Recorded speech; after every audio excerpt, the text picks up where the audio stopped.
Jesus is always better. If you're going to face a world that is evil and that opposes the truth, you just have to make up your mind right now, Jesus is always better. Moses made up his mind about that.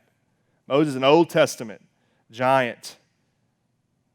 But in Hebrews 11, which is a New Testament book, it spoke of Moses, it spoke of his faith, and here's what it said about him in Hebrews 11, beginning in verse 23.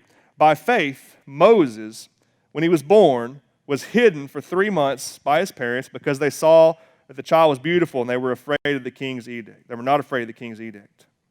By faith, Moses, listen, when he was grown up, he refused to be called the son of Pharaoh's daughter, choosing rather to be mistreated with the people of God than to enjoy the fleeting pleasure of sin.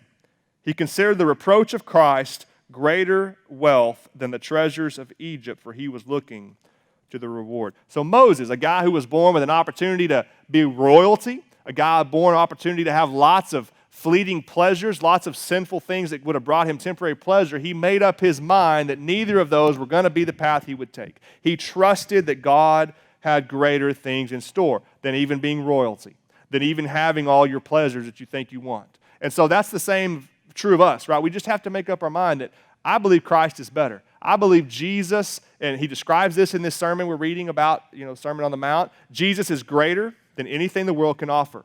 He is greater than anything the enemy can offer. He's greater than anything I could ever acquire, achieve, build, make, maintain. Jesus is greater in this world and for all eternity. And so make up our mind now that he's greater, and whatever that costs me is fine.